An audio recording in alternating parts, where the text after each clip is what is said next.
구약통독 시즌2 11일차입니다. 11일차는 요나서 전체와 아모스 1장부터 3장까지입니다.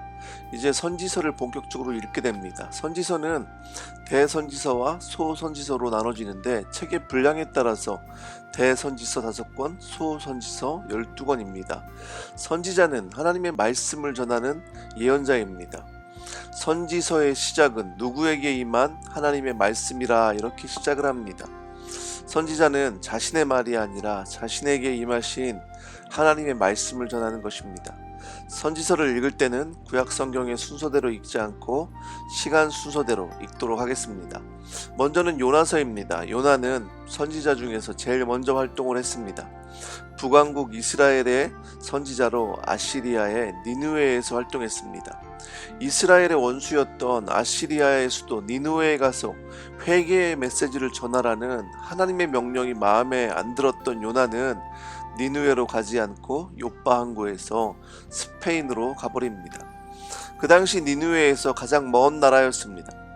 주님의 낯을 피하여 도망했지만 주님이 보내신 풍랑 때문에 결국 요나는 바닷속으로 던져집니다. 주님이 준비하신 큰 물고기에게 요나는 잡아먹히고 그 물고기 뱃속에서 3일 동안이나 지내게 됩니다. 요나 2장은 그 물고기 뱃속에서 요나가 하나님께 드린 기도입니다. 하나님은 요나의 기도를 들으시고 물고기가 요나를 뱉게 하시고 요나는 니느웨로 가서 회개의 메시지를 전합니다. 둘러보는 데만 3일이 걸리는 큰 도시였지만 요나는 최선을 다하지 않고 하루만 다니면서 큰 소리로 외칩니다. 그 메시지를 듣고 니느웨 왕과 백성들은 금식하며 회개하여 하나님께서 그들의 죄를 용서하십니다. 요나는 그 일이 매우 못마땅하여 하나님께 화를 내며 기도할 때 하나님은 요나에게 내가 화를 내는 것이 옳으냐라고 책망하십니다. 요나는 성 동쪽에 초막을 짓고 하나님이 마련하신 박넝쿨 때문에 기분이 좋았습니다. 하지만 하루아침에 벌레가 먹어버린 박넝쿨 때문에 하나님께 차라리 죽여달라고 요청을 합니다. 하나님은 박넝쿨이 죽었다고 그렇게 화를 내는 것이 옳으냐라고 책망하시며 요나서의 결론을 말씀하십니다. 하물며 좌우를 가릴 줄 모르는 사람들이 12만 명도 더 되고 짐승들도 수없이 많은 이 큰 성읍 니느웨를 어찌 내가 아끼지 않겠느냐. 요나서를 통해서 하나님은 선택된 선민만 아니라 모든 영혼들이 구원받기 원하시는 하나님의 마음을 깨닫기를 원합니다. 아모스서입니다. 아모스서는 이스라엘 선지자로 여로보암 2세 때 선지자입니다. 예루살렘 근교 드고아 지방의 목동 출신으로 선지자 훈련을 받지 않은 평민 출신입니다.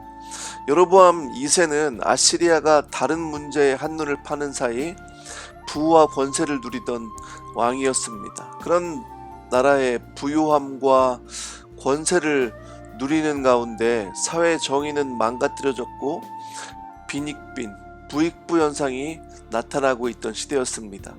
아모스는 그런 상황들을 고발하며 불의, 거짓 영성, 거짓 평화, 사치와 교만 때문에 이스라엘은 결국 심판받을 것을 예언하고 있습니다. 1장과 2장에서는 이스라엘의 주변 나라에 대한 심판에 대한 예언을 하고 계시고 3장에서 이스라엘의 수도 사마리아에 대한 심판을 예언하십니다. 특별히 우상이 있던 베델의 제단들을 징벌하실 것이라고 말씀하고 있습니다. 하나님께서는 오직 너희만을 선택하였으나 너희가 악을 저질렀으니 내가 너희를 처벌하겠다라고 경고하고 계십니다. 죄에 대해서는 단호하게 심판하시는 하나님의 공의와 심판에 대해서 저희가 깨닫기를 원하고 우리 안에 있는 불의와 죄악들도 하나님께 내어놓고 회개하는 그런 시간이 되기를 원합니다.